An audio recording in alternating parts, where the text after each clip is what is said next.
Moja kauli ambayo imekuwa kubwa sana ilikuwa ni utaki watu wanaochezea mpira wetu wa Tanzania. Sasa kila mtu akawa na mawazo yake kwamba inawezekana rais anazungumza haya ya dabi yaliyojitokeza, ndio maana unapeleka ujumbe wako, inaweza kuwa labda watu wanakutafsiri tofauti pia.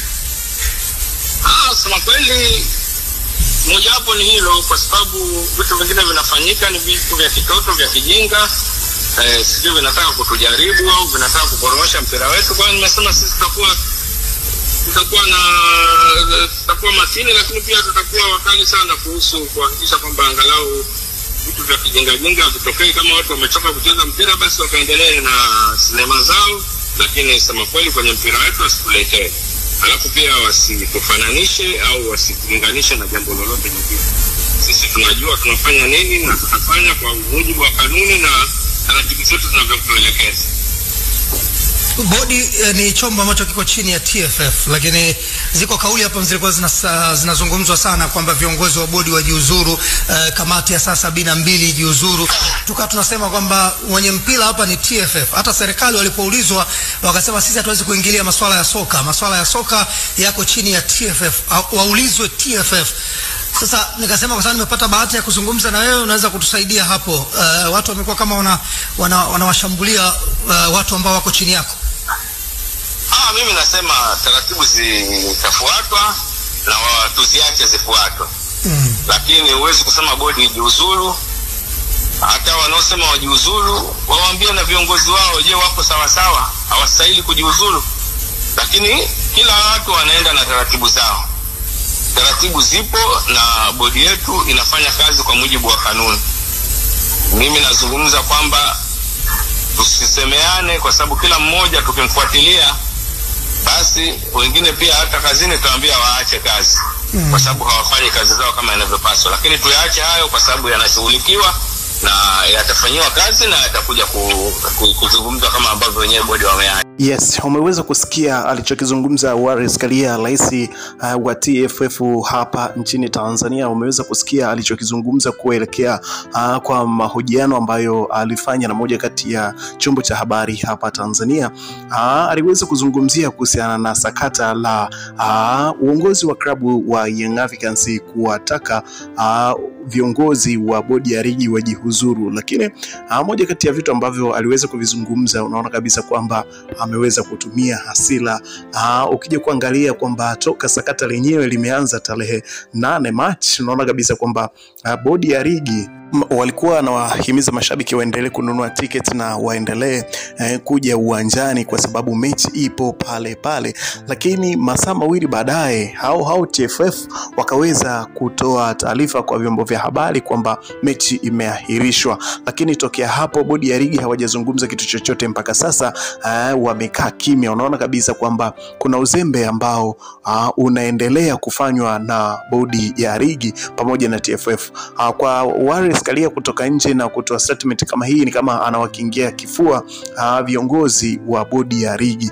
Ni vitu ambavyo ni kama vinapikika na vinaongereka ndani kwa ndani. Ukiangalia kwa jicho lingine, kwa upande wa Simba Sports Club, ni klabu ambayo ilikuwa na makosa kwa sababu baada ya kutoa taarifa yao ya kwamba hawataleta mechi uwanjani, basi bodi ya ligi waliendelea na msimamo wao kusema kwamba mechi lazima ichezwe kwa sababu hakuna sababu ya msingi ambayo itaifanya mechi hiyo isichezwe. Lakini kwa kauli yao ambayo walikuja kuitoa baadaye kwa kusema kwamba mechi imeahirishwa kwa sababu na viashiria vya uvunjifu wa amani, ni vitu ambavyo ni kama vilikuwa vyepesi sana.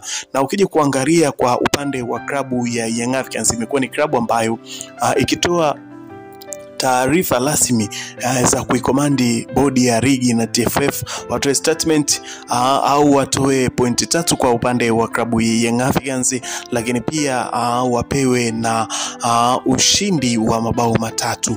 Unaona kabisa kwamba Young Africans wamekuwa ni watu ambao wanawaforce Lakini kwa nukta hiyo pia alichokizungumza Wallace Karia kwa upande wangu mimi pia sijakiona kama ni kizuri zaidi, kwa sababu kutoa matamshi kama hayo, kuwaita ni wajinga na wanafanya mambo ya kitoto, haikustahili azungumze hivyo Wallace Karia. Kwa upande wangu ilitakiwa atoke nje, atoe tamko kuhusiana na bodi ya ligi, au atoe msimamo wa TFF ni nini kinafuata kunako mechi hii ambayo iliahirishwa ya March 8, 2025, mechi ambayo ilikuwa na wakutanisha Young Africans wakikaribisha Simba Sports Club, mechi iliyokuwa inachezwa kunako uwanja wa Benjamin Mkapa jijini Dar es Salaam. Lakini mechi hii haikuchezwa kutokana na Simba kugomea mechi hiyo.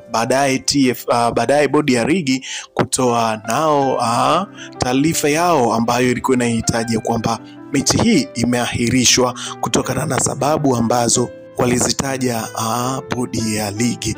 Lakini kwa upande wa klabu ya Young Africans, msimamo wao ni upi? Msimamo wa uongozi wa klabu ya Young Africans ni kwamba hawatacheza mechi nyingine tena ya ligi kuu Tanzania bara dhidi ya Simba Sports Club kwa msimu huu wa 28-25. Nini kinachofanyika ni kwamba Young Africans wanashikilia msimamo wao wa kwamba wao hawana shida, hawana makosa.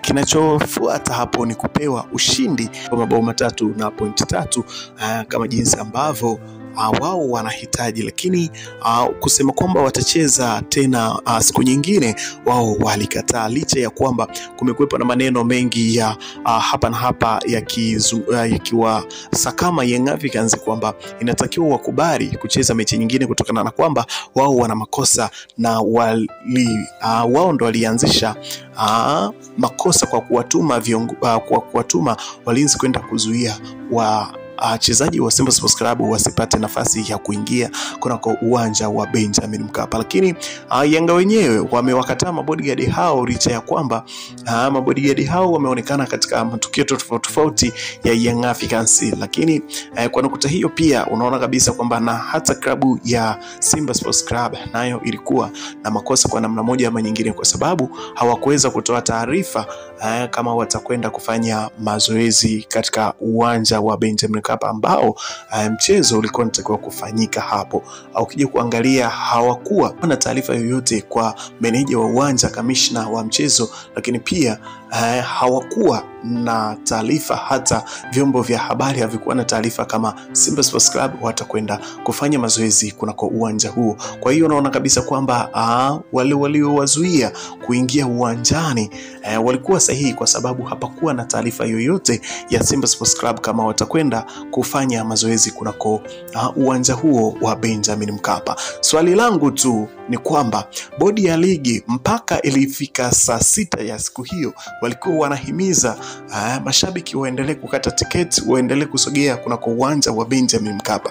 Baadaye wanatoa taarifa hiyo ya kuahirishwa kwa mchezo. Je, ni kipi kilichowasukuma mpaka watoe taarifa kwa mashabiki kwamba waendelee kukata tiketi na waendelee kuja kwa wingi kunako uwanja wa Benjamin Mkapa? Walikuwa hawajakaa mpaka pale ambapo walipotoa taarifa hiyo ya kwamba mchezo umeahirishwa? Nini kilichowasukuma kuwahimiza mashabiki waendelee kukata tiketi na waendelee kuja kunako uwanja wa Benjamin Mkapa wakati hawajakaa na kutazama shida ilikuwa wapi, makosa yako wapi?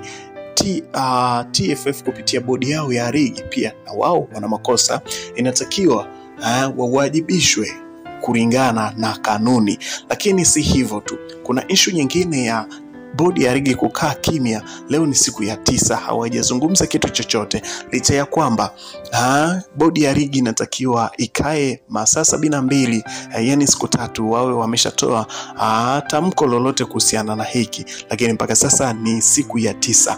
Wallace Karia, rais wa TFF, anakuja kutoa statement ya kuwakingia kifua bodi ya ligi. Nini kinaendelea? Nini itakuwa hatima ya hiki kinachozungumziwa kwa sasa?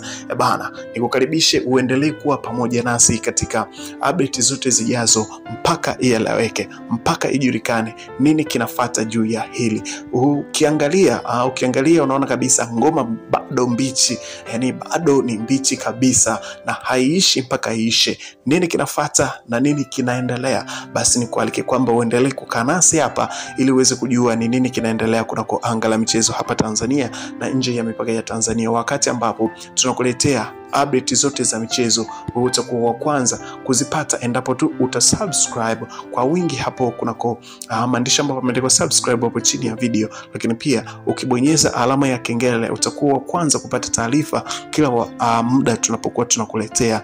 Wewe utakuwa wa kwanza, utatazama ukiwa sehemu yoyote wakati wote nje ya Tanzania na ndani ya Tanzania. Bana, pia tufollow katika Instagram yetu kwa jina la HNT_media_tz. Hapo utajipatia taarifa za michezo kila tunapokuwa tunakuletea, lakini pia tetesi za sajili ambazo zinaendelea kuvuma, wewe utakuwa wa kwanza kuzipata endapo tu utatufollow kunako Instagram yetu.